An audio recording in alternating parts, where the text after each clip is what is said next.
Aleyhissalatu vesselam ile Cebrail aleyhisselamın biz müminlere ve Müslümanlara bir hediye-i Ramazaniyesidir diyelim.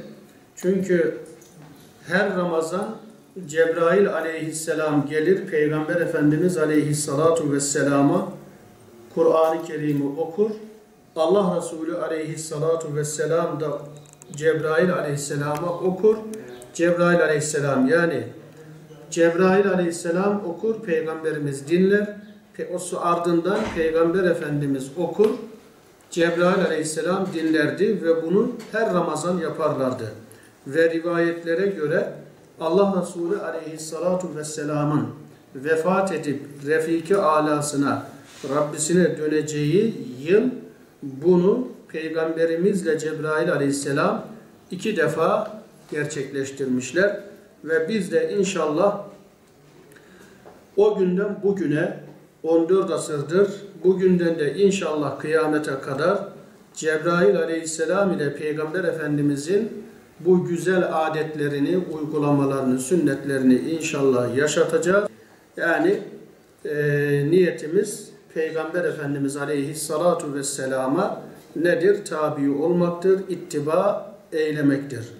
Ve Cenab-ı Allah İnşallah okuyacağımız Kur'an-ı Kerim'imizi, mukabelemizi, hatmi şerifimizi hayırlara vesile eylesin. Hayırların fethine, şerlerin define vesile eylesin. Ümmeti Muhammed'in içinden geçmiş olduğu bu zor günlerden bir kurtuluş, bir ferahlık getirmesine vesile eylesin. Umduklarımıza nail olmamıza, korktuklarımızdan emin olmamıza vesile eylesin. Müslümanların mansur ve muzaffer olmalarına vesile eylesin. Çoluğumuzla, çocuğumuzla, sevdiklerimizle beraber inşallah Ramazan'dan sonrasına daha bilinçli, daha şuurlu, daha İslami incelikleriyle beraber yaşayanlar olarak ayrılmamıza inşallah vesile eylesin duasıyla, niyazıyla inşallah başlayalım. Euzu billahi mineşşeytanirracim. Bismillahirrahmanirrahim. Elhamdülillahi rabbil alamin, errahmanirrahim, maliki yevmiddin. İyyâke na'budu ve iyyâke nesta'in. اهدنا الصراط المستقيم صراط الذين أنعمت عليهم غير المغضوب عليهم ولا الضالين.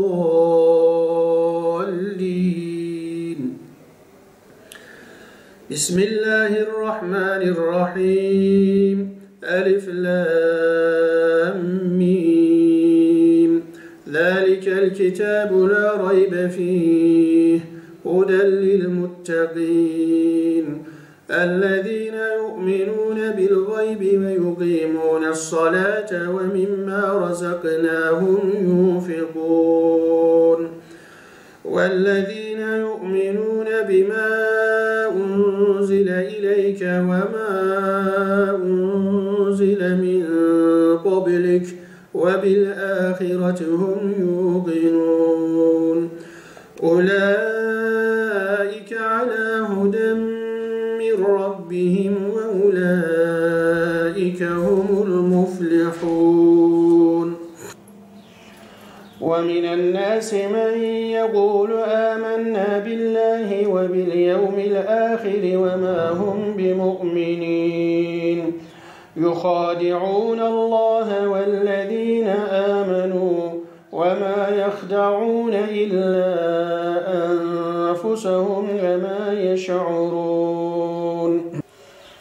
وإذا لقوا الذين آمنوا قالوا آمنا وإذا خلوا إلى شياطينهم قالوا إنا معكم إنما نحن مستهزئون الله يستهزئ بهم ويمدهم في طغيانهم يعمهون مثلهم كمثل الذي استوقد نارا فلما أضاءت ما حوله ذهب الله بنورهم وتركهم في ظلمات لا يبصرون صم بكم عمي